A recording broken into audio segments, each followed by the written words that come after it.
Right. Telangana ముఖ్యమంత్రి రేవంత్ రెడ్డి అధ్యక్షతన కాసేపట్లో సీఎల్పీ సమావేశం జరగబోతుంది. భూభారతి, సన్నబియ్యం, ఇందిరమ్మ ఇండ్లు, ఎస్సీ వర్గీకరణతో సహా ప్రభుత్వ పథకాలు, కార్యక్రమాల గురించి సీఎం రేవంత్ రెడ్డి చర్చించబోతున్నారు. అలాగే ప్రభుత్వ కార్యక్రమాలు ప్రజల్లోకి తీసుకెళ్లడంపై కాంగ్రెస్ పార్టీ ఎమ్మెల్యేలకు సీఎం రేవంత్ రెడ్డి దిశానిర్దేశం చేయబోతున్నట్లు తెలుస్తోంది. ఇదే అంశానికి సంబంధించి పూర్తి అప్డేట్స్ అందించేందుకు మా ప్రతినిధి భవిత మనకి లైవ్లో సిద్ధంగా ఉన్నారు. భవిత, చెప్పండి, ప్రధానంగా కాంగ్రెస్ పార్టీ ఏదైతే చేస్తుందో కార్యక్రమాలకు సంబంధించి ప్రజల్లో తీసుకువెళ్ళడంలో ఫెయిల్ అవుతుంది. ముఖ్యమంత్రి రేవంత్ రెడ్డి విమర్శల విషయంలో కూడా మంత్రులు ఎవరు సహకరించడం లేదన్నటువంటి విమర్శలు వస్తున్నాయి కాంగ్రెస్ పార్టీకి సంబంధించి. సో ప్రధానంగా రేవంత్ రెడ్డి ఏ అంశాలు ఇక్కడ ప్రస్తావించబోతున్నారు, ఏ అంశాలు ప్రధానంగా ఎమ్మెల్యేలకు చెప్పబోతున్నారు, దీనికి సంబంధించి అప్డేట్స్ ఏంటి?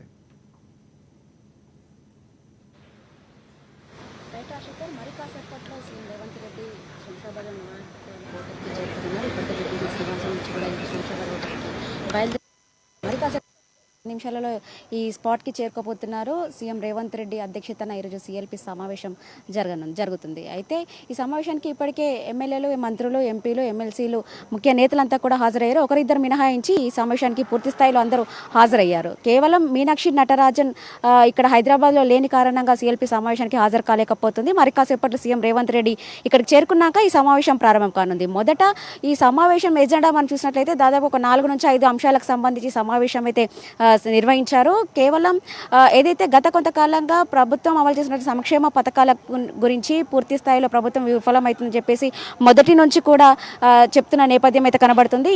దీనికి సంబంధించి పూర్తి స్థాయిలో ఇప్పటికే పలుమార్లు సీఎం రేవంత్ రెడ్డితో పాటు పీసీసీగా ఉన్నటువంటి నేతలు కావచ్చు, ఇన్ఛార్జీలు కూడా ఇప్పటికే ఖచ్చితంగా ప్రభుత్వం అమలు చేసిన సంక్షేమ పథకాలను పూర్తి స్థాయిలో గ్రామాల్లోకి అయితే పూర్తి స్థాయిలో తీసుకెళ్లాలి అని చెప్పేసి ఇప్పటికే చెప్తున్న నేపథ్యం అయితే కనబడుతుంది. అయినప్పటికీ కూడా ఎక్కడ కూడా పూర్తి స్థాయిలో పథకాలను అమలు చేసిన దాన్ని అంటే చెప్పడంలో పూర్తి స్థాయిలో ఫెయిల్ అవుతున్నారు అని చెప్పేసి క్లియర్గా అర్థమవుతుంది. మనం చూసిన గత కొంతకాలంగా ప్రతిపక్షాలు పూర్తి స్థాయిలో విమర్శలు చేస్తున్నప్పటికీ కూడా వాటిని తిప్పికట్టే ప్రయత్నం అధికార పార్టీకి సంబంధించిన నేతలు కూడా ఎక్కడ చేస్తున్న సందర్భం లేదు. ఇవన్నీ పక్కన పెడితే ఈరోజు మాత్రం దాదాపుగా 4 అంశాలకు సంబంధించి ఈరోజు ప్రధాన ఎజెండాగా తీసుకున్నారు. ఎందుకంటే నిన్న ప్రారంభించినటువంటి భూభారతి పోర్టల్కి సంబంధించి కావచ్చు, సన్నబియ్య పంపిణీ కార్యక్రమానికి సంబంధించి కావచ్చు, ఇంకా ఏదైతే ఇందిరమ్మ ఇళ్లకు సంబంధించి కావచ్చు, ఎస్సీ వర్గీకరణ అంశము. అయితే నిన్న వర్గీకరణ అంశం సంబంధించి జీవో కూడా పాస్ చేశారు. జీవో కూడా అమలు అయింది. ఈ రోజు నుంచి అంటే నిన్నటి నుంచే ఎస్సీ వర్గీకరణ అంశం కూడా అమల్లోకి వచ్చింది. ఇప్పటి నుంచి వచ్చే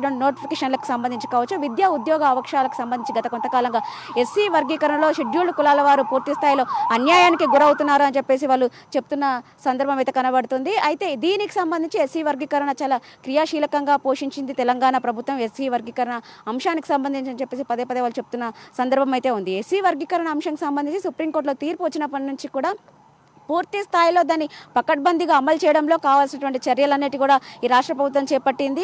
సుప్రీంకోర్టు నిర్ణయం వచ్చిన రోజే 1-2 గంటల్లోనే ఈ అంశానికి సంబంధించి మేము ఖచ్చితంగా కట్టుబడి ఉంటాము అని చెప్పేసి వాళ్ళు చెప్పారు. మేము అంశాన్ని అంటే ఎస్సీ వర్గీకరణ అంశాన్ని చాలా కఠినంగా అంటే ఎలాంటి ఇబ్బందులు తలెత్తకుండా న్యాయపరమైనటువంటి చిక్కులు కూడా తలెత్తకుండా మేము చూస్తాము అని చెప్పేసి మేము దీనికి కట్టుబడి ఉన్నామని చెప్పేసి శాసనసభలో కూడా వాళ్ళు చెప్పిన సందర్భం అవుతుంది. మనం చూస్తున్నాము విజువల్స్లో ఇప్పుడే నోవాటెల్ హోటల్కి సీఎం రేవంత్ రెడ్డి చేరుకున్నారు.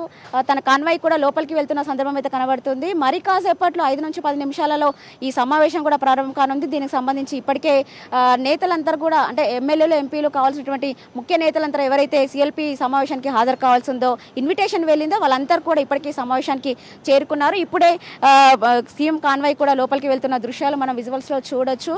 మరి కాసేపట్లో ఈ సీఎం అధ్యక్షతన జరిగేటువంటి సీఎల్పీ సమావేశం అయితే ప్రారంభం కానుంది. ఇంకా ముఖ్యంగా మనం చూసినట్లయితే ప్రధాన అంశాలు ఏవైతే ఉన్నాయో ఏదైతే ఎస్సీ వర్గీకరణకు సంబంధించి మనం చూస్తున్నాము. గత కొంతకాలంగా షెడ్యూల్డ్ కులాల వాళ్ళు చాలా అణగారిన వర్గం వాళ్ళకి అన్యాయం చేకూరుతుందని చెప్పేసి వాళ్ళు గత కొంతకాలంగా పోరాటం చేస్తూనే ఉన్నారు. అది ఇప్పటికీ వాళ్ళ కళ సహకారమైందని చెప్పేసి చెప్పుకోవచ్చు. ఎందుకంటే గత ప్రభుత్వాలు కావచ్చు, ఏదైతే ఉమ్మడి రాష్ట్రంలో ఉన్నప్పుడు కూడా ఎన్నో ప్రభుత్వాలు దానికి సంబంధించిన పూర్తి స్థాయిలో వాటికి అంటే ఎస్సీ వర్గీకరణ అమలు చేయాలని చెప్పేసి ఎంతో ప్రయత్నం చేసినప్పటికీ కూడా కేవలం అవి అంటే చెప్పుకోవడానికి వరకే అవి అమలు అవుతూ వచ్చాయి. కానీ చట్టరూపం దాల్చకపోవడం కావచ్చు, పూర్తి స్థాయిలో అమలుకు నోచుకోలేని సందర్భం అయితే ఉంది. అయితే కేవలం తెలంగాణ ప్రభుత్వము కాంగ్రెస్ ప్రభుత్వం వచ్చిన తర్వాత సుప్రీంకోర్టు తీర్పు తర్వాత దేశంలో సుప్రీంకోర్టు తీర్పు తర్వాత ఏ రాష్ట్రం కూడా అమలు చేయలేదు. మొదటి రాష్ట్రంగా తెలంగాణ నిలిచిందని చెప్పుకోవచ్చు. ఇంకా అంతేకాకుండా దేశంలో ఏ రాష్ట్రం కూడా బీసీ వర్గీకరణ అంటే బీసీ కులగణన చేయలేదు. అంటే కేవలం జనగణన మాత్రమే చేస్తూ వస్తుంది కేంద్రం కూడా. ఎక్కడ కూడా రాష్ట్ర ప్రభుత్వాలలో కూడా ఎక్కడ కులగణన చేయలేదు. కేవలం తెలంగాణ రాష్ట్ర ప్రభుత్వమే కులగణన చేసిందని చెప్పేసి ప్రతిష్టాత్మకంగా అని చెప్పేసి ఇప్పటికే ప్రభుత్వ నేతలు చెప్తున్న సందర్భం అయితే కనబడుతుంది. బీసీ కులగణన అంశం కావచ్చు, ఎస్సీ వర్గీకరణ అంశం కావచ్చు, దేశంలో ఎక్కడ లేని విధంగా రుణమాఫీకి సంబంధించి కావచ్చు, రైతులకు ఏదైతే బోనకు సంబంధించి కావచ్చు, ఇవన్నీ కూడా అన్ని అంశాలు కూడా ప్రతిష్టాత్మకంగా తీసుకుంది. ఎక్కడ కూడా అమలు చేయలేని కార్యక్రమాలు తెలంగాణలోనే కేవలం అమలు అవుతున్నాయి. కానీ ఎక్కడ కూడా ప్రచారానికి నోచుకోవట్లేదు. అంటే అమలు చేసినటువంటి పథకాలను కూడా పూర్తి స్థాయిలో ప్రజల్లోకి తీసుకెళ్లడంలో పూర్తి స్థాయిలో విఫలమవుతుందని చెప్పేసి గత కొంతకాలంగా విమర్శలు వస్తున్న నేపథ్యం అయితే ఉంది. ఇంకా భూభారతి చట్టానికి మనం చూసినట్లయితే 2020లో ధరణి పోర్టల్ వచ్చింది. ధరణి పోర్టల్ చాలా సమస్యలు లేవతిన అంశం ఉంది. ఎందుకంటే భూ యజమానులకు తెలియకుండానే వాళ్ళ యొక్క హక్కులను వాళ్ళు కోల్పోవాల్సినటువంటి సందర్భం కూడా ఉంది. గత కొంతకాలంగా మనం చూసినట్లయితే చాలా మంది యజమానులకు తెలియకుండా భూ మార్పిడి, భూ బదలాయింపులు చాలా జరిగాయి. చాలా సమస్యలు తలెత్తాయి. ఏదైతే ధరణి పోర్టల్ వచ్చిన తర్వాత కూడా రైతులు ఎంతో తీవ్ర ఇబ్బందులు పడడమే కాకుండా వాళ్ళకు భూ సమస్యలు పెరిగిపోయాయని చెప్పేసి గత కొంతకాలం చాలా మంది రైతులు ఆరోపిస్తున్న సందర్భం ఉంది. అయితే గత పీసీసీ కావచ్చు, అధికారంలోకి కాంగ్రెస్ ప్రభుత్వం వస్తే ధరణిని ఖచ్చితంగా బంగాళాఖాతంలో వేస్తాము, మరొక కొత్త చట్టం తీసుకొస్తామని చెప్పేసి వాళ్ళైతే హామీ ఇచ్చారో దానికి కూడా మేము కట్టుబడి ఉన్నామని చెప్పేసి అసెంబ్లీలో కూడా ప్రకటన చేయడము, దాని తర్వాత పూర్తి స్థాయిలో ధరణిని మార్పులు చేర్పులు అంటే మారుస్తూ అక్కడ ఉన్నటువంటి సమస్యలకు పరిష్కారాలకు చెక్ పెట్టే విధంగా భారతి పోర్టల్ని తీసుకొచ్చారు. ఎందుకంటే ప్రజాస్వామ్యం వచ్చిన తర్వాత 70 ఏళ్ల సర్వీస్ని ఉపయోగించి కూడా కొంతమంది అధికారులను భూభారతి పోర్టల్ని రూపకల్పనలో కూడా అందులో ఇన్వాల్వ్ అయిన సందర్భం అయితే ఉంది. భూభారతి ఏదైతే పోర్టల్ ఉందో అది అందరికీ అర్థమయ్యే విధంగా సులభతరంగా ఉండాలి, ఈ ఫ్రెండ్లీ యూజర్గా కూడా అది పనిచేయాలని చెప్పేసి ఇప్పటికే రేవంత్ రెడ్డి సూచించారు. దానికి సంబంధించిన లోగో విషయంలో కూడా ఎన్నో 10 రకాల లోగోలు తీసుకొచ్చినప్పటికీ కూడా దాన్ని సున్నితంగా తిరస్కరించిన విషయం మనము చూసాము. కేవలం ఒక లోగోను మనం ఫైనల్ చేసిన విషయం కూడా మనం చూసాము. ఎందుకంటే భూభారతికి సంబంధించి రైతులకు ఎంతో హక్కును చేర్చుకునేటువంటి అంశము, పూర్తి స్థాయిలో రైతులకు అంటే అవసరమయ్యేటువంటి అంశం కాబట్టి ఖచ్చితంగా చూడగానే ప్రతి ఒక్కరికి ఈ భూభారతి పోర్టల్కి సంబంధించి రైతులు ఎంతో సంతోషాన్ని వ్యక్తం చేసే విధంగా యూజర్ ఫ్రెండ్లీగా ఉండాలని చెప్పేసి దాన్ని రూపొందించిన సందర్భం అయితే ఉంది. అయితే భూభారతి పోర్టల్ ఎవరైనా అంటే యూజర్స్ ఎవరైనా ఒకేసారి ఓపెన్ చేసినప్పుడు సహజంగా ఏ పోర్టల్ అయినా కూడా కొంచెం సర్వర్ ఇష్యూస్ వస్తుంటాయి. అయితే భూభారతిలో అలాంటి ఇష్యూస్ రాకుండా ఒకేసారి 1 కోటి మంది ఓపెన్ చేసినా కూడా బ్రౌజర్కి ఎలాంటి ఇబ్బందులు తలెత్తకుండా బ్రౌజర్ పనిచేసే విధంగా దాన్ని రూపకల్పన చేశారు. అంతేకాకుండా పోర్టల్ ఓపెన్ చేసిన తర్వాత కూడా సామాన్యులకు కూడా ఆ ఫాంట్ అర్థమయ్యే విధంగా లాంగ్వేజ్ రూపకల్పన చేయాలని చెప్పేసి ఇప్పటికే పలుమార్లు సీఎం రేవంత్ రెడ్డి విన్నవించుకోవడం, అందరికీ అనుగుణంగానే ఈ పోర్టల్ని నిన్న ఆవిష్కరించిన సందర్భం అయితే మనం చూసాము. అయితే భూభారతి పోర్టల్కి సంబంధించి ఇప్పటికే 4 మండలాలను పైలట్ ప్రాజెక్టుగా తీసుకున్నారు. 4 నియోజకవర్గాలలో ఈ పైలట్ ప్రాజెక్టు విధంగా దీన్ని చెప్పడం జరిగింది. జూన్ 2న అధికారికంగా అమల్లోకి రానుంది. ఈ 45 రోజుల పాటు కూడా నిన్నటి నుంచి ఏదైతే అమల్లోకి వచ్చిందో ఈ ప్రధానంగా కాంగ్రెస్ పార్టీకి సంబంధించి చేసినటువంటి సంక్షేమాలు, అభివృద్ధి, 6 గ్యారంటీల అమలుకు సంబంధించినటువంటి ప్రజల్లోకి తీసుకెళ్లడం మనం మాట్లాడుకున్నట్టుగా పదే బాహాటంగానే మంత్రులు కూడా చెప్తున్నారు. ముఖ్యమంత్రి మాత్రమే డిఫెండ్ చేస్తున్నారు. సో ఇక్కడ ఒకవేళ నియోజకవర్గాల వారీగా వెళ్తే రైతు రుణమాఫీ చాలా కీలకం కాబోతుంది. దానికి సంబంధించి ఎదురయ్యే ప్రశ్నలకు ఎలాంటి సమాధానాలు చెప్పాలి, ఎమ్మెల్యేలు కొంతవరకు అంటే విపక్షాలు దానిపై ఆరోపణలు చేస్తాయి. సో దాన్ని తిప్పుకోవడంలో ఈరోజు ఏమైనా కొంతవరకు సలహాలు, సూచనలు సీఎం రేవంత్ రెడ్డి ఇచ్చే అవకాశం ఉందా? ఎందుకంటే వాళ్ళు ప్రధాన ఎజెండాగా చెప్తున్నటువంటి 4 అంశాలే కాకుండా ఎమ్మెల్యేల అసంతృప్తికి సంబంధించి కావచ్చు, మీరు అడిగినట్టుగా రైతు రుణమాఫీకి సంబంధించి కావచ్చు, కేవలం అధికారంలోకి కాంగ్రెస్ ప్రభుత్వం వస్తే 2 లక్షల రుణమాఫీ ఏకకాలంలో చేస్తామని మాత్రమే కాంగ్రెస్ పార్టీ హామీ ఇచ్చింది. కానీ ఇప్పటికే పూర్తి స్థాయిలో దాదాపుగా 80%కు పైగా రైతులకి రుణమాఫీ అందినప్పటికీ కూడా కొద్ది మొత్తంలో ఏదైనా టెక్నికల్ ఇష్యూస్ కావచ్చు, ఇతరత్ర అంశాలకు సంబంధించి మిస్ మ్యాచ్లకు సంబంధించి మాత్రమే ఏదైతే రుణమాఫీ మిగిలి ఉందని చెప్పేసి అధికారులు కావచ్చు, ఇది ప్రభుత్వ తరపునటువంటి నేతలు కావచ్చు పదే చెప్తున్న సందర్భం కనబడుతుంది. కానీ రుణమాఫీ అయినటువంటి 80% మంది ఎక్కడ కూడా నోర్పు మెదపడం లేదు. కానీ ఏదైతే 20% మందికి రాలేదో వాళ్ళే పూర్తి స్థాయిలో ప్రచారం చేస్తున్నారు, రుణమాఫీ రాలేదని చెప్పేసి వాళ్ళు తీవ్ర స్థాయిలో ప్రభుత్వం పైన విరుచుకుపడుతున్నప్పటికీ కూడా ఇటు ఎమ్మెల్యేలు కావచ్చు, ప్రభుత్వ తరపున ఉన్నటువంటి నేతలు కావచ్చు, విమర్శలకు తిప్పికొట్టే ప్రయత్నం ఎక్కడ కూడా చేయట్లేదు. ఎందుకంటే కేవలం రుణమాఫీ 2 లక్షల వరకే ఇస్తామని చెప్పేసి ప్రభుత్వం చెప్పింది. కానీ ఇప్పుడు మాత్రం 2 లక్షల పైన ఉన్నటువంటి వాళ్ళకు కూడా రుణమాఫీ చేస్తూ వస్తూ ఉన్న సందర్భం కనబడుతుంది. 2 లక్షల పైన ఉన్నటువంటి నేతలకి అంటే పైన ఉన్నటువంటి అమౌంట్ ఏదైతే ఉందో అది కడితే మేము ఖచ్చితంగా 2 లక్షల రుణమాఫీ చేస్తామని చెప్పేసి ప్రభుత్వం చెప్తుంది. ఆ 2 లక్షల పైన ఉన్నటువంటి వాళ్ళకు కూడా పూర్తి స్థాయిలో చాలా వరకు 70-80% వరకు కూడా రుణమాఫీ అయిందని చెప్పేసి ప్రభుత్వం తరపున కావచ్చు, ఇటు పార్టీ తరపున ఉన్నటువంటి నేతలు చెప్తున్నారు. కానీ ఏదైతే కొన్ని టెక్నికల్ ఇష్యూస్ వల్ల ఏదైతే రుణమాఫీ కాలేదో దాన్ని తిప్పికొట్టే ప్రయత్నం మాత్రము ఒకవైపు ప్రభుత్వం చెప్తున్నట్టు కాబట్టి పార్టీలో పూర్తిగా ఫెయిల్ అయిన అంశాన్ని ఈరోజు ఈ ప్రస్తావనకి తీసుకొచ్చే అంశంగానే మనం చూడాలి. ఎందుకంటే భూముల సేకరణకు సంబంధించి కావచ్చు, ఎందుకంటే తెలంగాణ రాష్ట్ర అభివృద్ధిలో కీలక పాత్ర పోషించాలని చెప్పేసి ఈ సర్కార్ నిర్ణయం తీసుకున్న నేపథ్యంలో కొన్ని ఫార్మాసిటీకి సంబంధించి కావచ్చు, మనం చూసాము లఘుచర్ల భూమి సేకరణలో కూడా అధికారులపైన దాడి వరకు కూడా వెళ్ళినప్పటికీ కూడా ఎవరు కూడా పెద్దగా స్పందించిన సందర్భం లేదు. అంతేకాకుండా ఈ కంచగచ్చబౌలి భూముల విషయంలో కూడా కొంతకాలంగా దానిపైన వివాదం ముదురుతూ వచ్చింది. సుప్రీంకోర్టు కూడా సుమోటోగా తీసుకొని దానిపైన చర్యలకు ఆదేశించింది. ఖచ్చితంగా అక్కడ జరుగుతున్నటువంటి అభివృద్ధి పనులు నిలిపివేస్తూ స్టే ఇస్తూ దానిపైన ఒక కమిటీని కూడా వేసింది. కమిటీ ఇక్కడ అంటే ఇక్కడ కంచగచ్చిబౌలి భూముల సందర్శించడము, అక్కడ ఉన్నటువంటి వాస్తవాలను తెలుసుకోవడము, ఒక రిపోర్ట్ను ఆధారం చేసుకొని, అంతేకాకుండా అక్కడ ఉన్నటువంటి బీసీతో కావచ్చు, హెచ్సియు విద్యార్థులు కావచ్చు, విద్యార్థి సంఘాల నాయకులతో కావచ్చు, ప్రభుత్వం తరపున ఉన్నటువంటి వాళ్ళతో కావచ్చు, అధికారులతో కావచ్చు, వీళ్ళందరితో కూడా చర్చలు జరిపింది. అక్కడ ఉన్నటువంటి వాస్తవాలు ఏంటి, గత కొంతకాలంగా సోషల్ మీడియాలో ప్రచారం అవుతున్నటువంటి జంతుజాలకు సంబంధించి జీవ వైవిధ్యంలోకి రావడం, అక్కడ బుల్డోజర్లను పెట్టి అభివృద్ధి కార్యక్రమాలకు చేసేటువంటి పనులకు అక్కడ ఉన్నటువంటి జంతువులు భయపడి బయటికి వస్తున్నాయి. కొన్ని జింకలు కూడా బలైపోయిన సందర్భం కూడా ఉంది అని చెప్పేసి సోషల్ మీడియాలో వస్తున్నటువంటి వార్తలలో ఎంతవరకు వాస్తవం ఉందని చెప్పేసి కమిటీ వచ్చిందో వాళ్ళు పూర్తి స్థాయిలో వాళ్ళ దగ్గరికి వచ్చినటువంటి విచారణకు వచ్చినటువంటి వాళ్ళ దగ్గర కూడా వాస్తవాలు తెలుసుకున్నారు. వాళ్ళు ఇప్పటికే ఒక కమిటీకి అంటే సుప్రీంకోర్టుకి ఒక నివేదిక కూడా వెలువరి. రైట్. ఇంకోటి భవిత ప్రధానంగా అంటే కీలకంగా చాలా అంశాలు జరుగుతున్నాయి. కాంగ్రెస్ పార్టీకి సంబంధించి విమర్శలు కూడా చేస్తున్నారు. సో దాన్ని ఎదుర్కోవడంలో ఇందాక మాట్లాడుతున్నట్టు మంత్రులు కానీ ఒకరిద్దరు తప్ప పూర్తి స్థాయిలో ఎవరూ కూడా రేవంత్ రెడ్డి డిఫెండ్ చేయాల్సినటువంటి పరిస్థితి. సో ఇంకొక అంశం, కాంగ్రెస్ పార్టీలో అంతర్గత విభేదాలు ఎప్పటికప్పుడే బయటపడుతూనే ఉంటాయి. తాజాగా దుబ్బాక బీఆర్ఎస్ పార్టీ ఎమ్మెల్యే కొత్త ప్రభాకర్ రెడ్డి చేసిన వ్యాఖ్యలు చాలా కీలకంగా కాబోతున్నాయి. రాష్ట్ర రాజకీయాలు దుమారంగా మారాయి. ఈ నెల 27 వరంగల్లో నిర్వహించే బీఆర్ఎస్ పార్టీ ఆవిర్భావ సభ నేపథ్యంలో కాంగ్రెస్ పార్టీపై ఏడాదిలో తీవ్ర వ్యతిరేకత వచ్చిందని, బిల్డర్లు, పారిశ్రామికవేత్తలు ప్రభుత్వాన్ని పడగొట్టాలని, అవసరమైతే ఎమ్మెల్యేలు కూడా కొనుగోలు చేయాలని, ఆ ఖర్చులకు డబ్బులు కూడా ఇస్తామని చెప్పినట్లు ఆయన కొన్ని వ్యాఖ్యలు చేశారు. రాష్ట్రంలో చిన్నపిల్లల నుంచి పెద్దల దాకా అందరూ కాంగ్రెస్ పార్టీ పాలనతో విసిగిపోయారని కూడా సంచలన వ్యాఖ్యలు చేశారు ప్రభాకర్ రెడ్డి.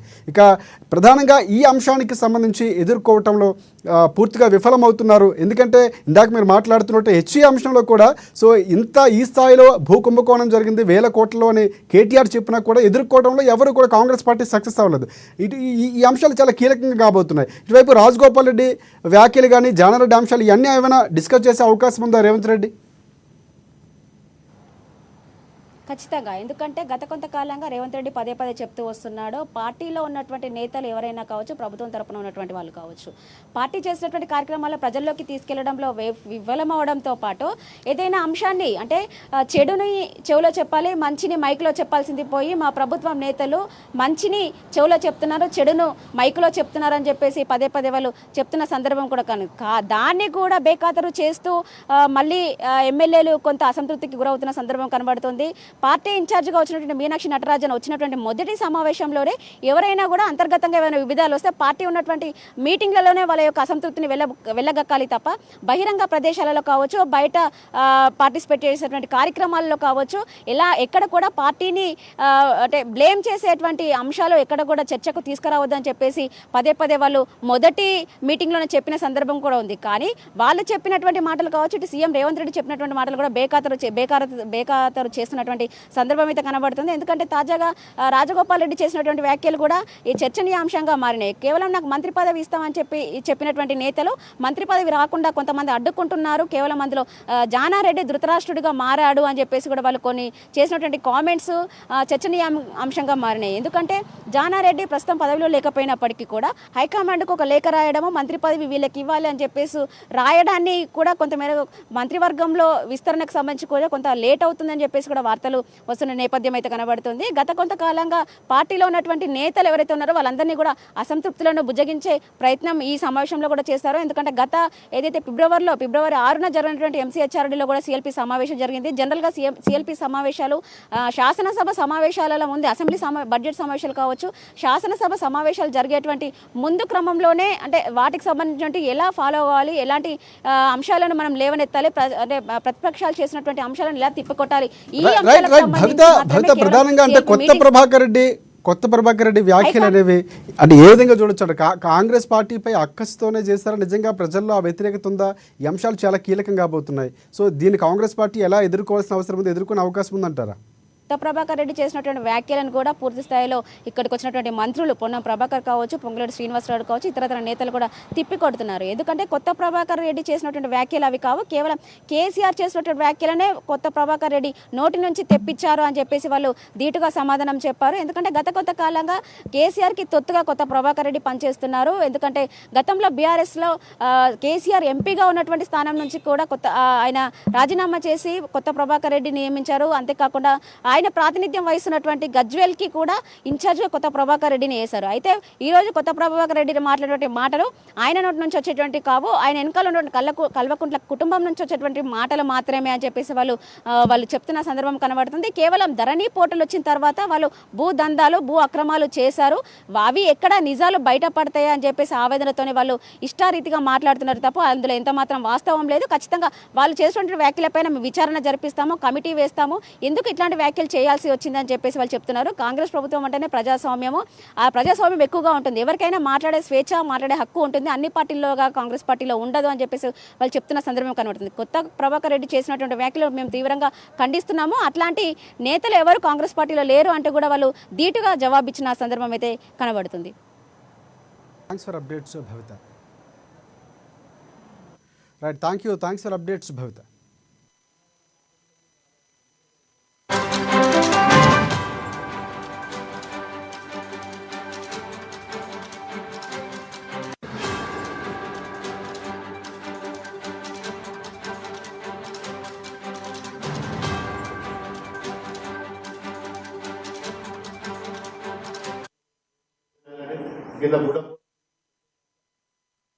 మాకు తెలియ ఏ బిజినెస్ మ్యాన్ నాకు తెలిసిన వాళ్ళు కొంచెం ఫ్యాక్టరీలకి ఆడడం ఉద్యోగస్తులు అన్న ఏమైనా మార్గం ఉండదు రాలేదు ఎందుకు అంటే మరి గవర్నమెంట్ వశపొందలేదు, దగ్గర వడగొట్టలేదు, దండం పెడతాం, పైసలు ఇస్తాం, మీకు మస్తు పైసలు ఇస్తామంటాం, కొనుగోలు అవసరం అనుకుంటే ఎమ్మెల్యేలు.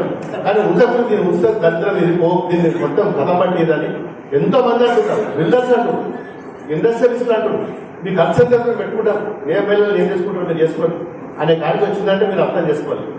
గంట దుర్మార్గమైన ఆత్మహత్య చేసుకున్న కాదు, సర్పంచులకు బిల్లు రాలేదు. మన ఇలా చాలా మంది ఉన్నారు బిల్లు మొత్తుకుంటారు. ఇల్లు కట్టిన వాళ్ళు, మోరీలు వేసిన వాళ్ళు, రోడ్లు వేసిన వాళ్ళు, అంగన్వాడీ స్కూల్ కట్టిన వాళ్ళు, సంఘాలు కట్టిన వాళ్ళు పైసలు రాలేదు. ఇక ఇంకొక ముచ్చట చెప్తా మన దుబాక గురించి. దుబాక మొన్న మరొక విషయం మాట్లాడినా. దుబ్బాక నిజంగా చెప్పాలంటే మన తెలంగాణలో 10 ఉమ్మడి జిల్లాలలో కూడా ఇంత అభిమానంగా ఏది లేదు. పేరుకు దుబ్బాక నియోజకవర్గం. ఆనాడు 10 సంవత్సరాలు పరిపాలించిన పార్టీ నాయకులు తహతాలాడుతున్నారు. అనేక సందర్భాల్లో గౌరవ ముఖ్యమంత్రి గారు, సహచర మంత్రులు, మిగతా మిత్రులంతా కూడా అనేక సందర్భాల్లో మేము స్పందించాం. ఇక్కడ ప్రత్యేకత ఏంటంటే రాష్ట్ర ప్రజలందరూ గమనించాల్సిన విషయం ఒకటి ఉంది.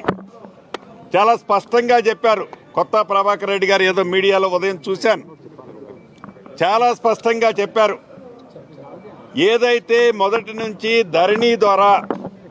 ధరణి కార్యక్రమం ద్వారా గడిచిన 10 సంవత్సరాలలో అధికారంలో ఉన్న పార్టీ అక్రమంగా పేదోళ్ల ఆస్తిని, పేదోళ్ల భూమిని, ప్రభుత్వ భూములని, వక్ఫ్ బోర్డు భూములని, రెవెన్యూ భూములని, అటవీ శాఖ భూములని వారి తొత్తులకి కట్టబెట్టామని చెబుతూ వచ్చామో, ఆ కట్టబెట్టి లబ్ధి పొందిన లబ్ధిదారులు ఎవరైతే ఉన్నారో ఆ లబ్ధిదారులకి ఏ భూభారత్నైతే నిన్న లాంచ్ చేశామో, ఏ భూభారతి వస్తే పేదవాడికి న్యాయం జరుగుద్ది, పేదవాడికి న్యాయం జరుగుద్ది, భూములున్న ఆసాములకి భద్రత కలుగుద్ది, ప్రభుత్వ స్థలాలకి పూర్తి భద్రత ఉంటుంది అని ఒక సదుద్దేశంతో భూ భారత్ని లాంచింగ్ చేయటానికి కొన్ని గంటల ముందే ఆ గౌరవ శాసనసభ్యులు కొత్త ప్రభాకర్ రెడ్డి గారు అన్నది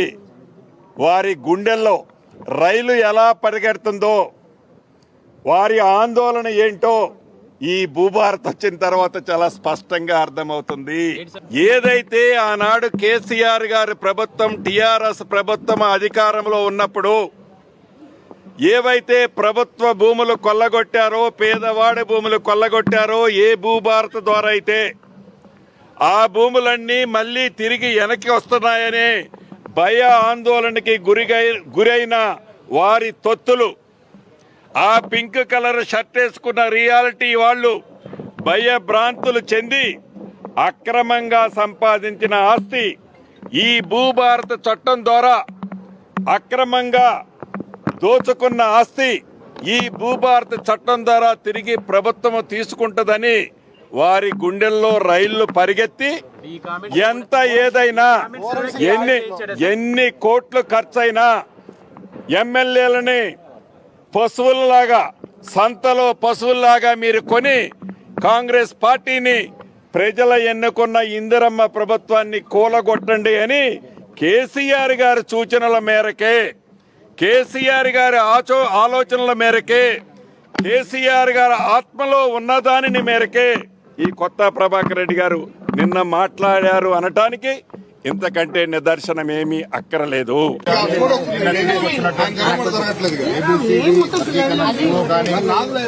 నిన్న ప్రారంభించిన భూభారత్ కానీ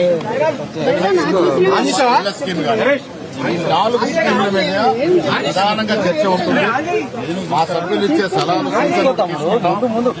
మేము సభ్యులకి ఇచ్చే సలహా ఏంటంటే రేపటి నుండి జూన్ 2 వరకు అందరూ కూడా క్షేత్రస్థాయిలో వారి నియోజకవర్గాల్లో ఈ 4 స్కీమ్ల మీద ప్రజలతో మమైకమై ప్రజలకి కార్యక్రమాలు వివరిస్తూ తద్వారా 10 ఏళ్ల ఆర్థిక విధ్వంసం బీఆర్ఎస్ పార్టీ టైంలో జరిగిన విధ్వంసాల నుంచి బయటపడుతూ ప్రజల ఆశించిన మేరకు, ప్రజల ఆకాంక్షల మేరకు ఇవాళ 15 మాసాలుగా కాంగ్రెస్ ప్రభుత్వం, రేవంత్ రెడ్డి గారు ముఖ్యమంత్రిగా, బట్టి గారు మంత్రులందరూ కూడా చేస్తున్న కూల్చే స్థాయికి ఎదిగితే, అంటే ప్రభుత్వాలు ప్రజాస్వామ్య పద్ధతిగా ఎన్నికైన ప్రభుత్వాలు, తోటమోటా కాంట్రాక్ట్ కూల్చే ప్రభుత్వాలు కావు ఇవి.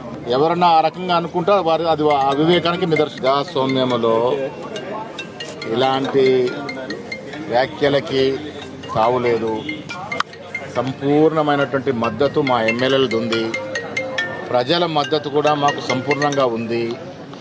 ఇలాంటి చోటామోటా వ్యాఖ్యలకు భయపడేది లేదు. కొత్త ప్రభాకర్ రెడ్డి గారు మరి వారేమన్నా వారికి ఉన్నటువంటి డబ్బు ఆస్తిపాస్తుల హామీతో మాట్లాడుతున్నారో తెలియదు. ఉంటుంది డెఫినెట్గా. 10 ఏళ్ళు యథేచ్ఛగా దోచుకున్నారు. దాంట్లో ఇలాంటి కొత్త ప్రభాకర్ రెడ్డి కూడా అవకాశాలు వచ్చినాయి. ఆ దోపిడీ నుంచి ఇలా బయటపడుతున్నారు కాబట్టి అక్కస్తో మా ప్రభుత్వం మీద విమర్శలు చేస్తూ ఉన్నారు. ఒకటి మాత్రం వాస్తవం,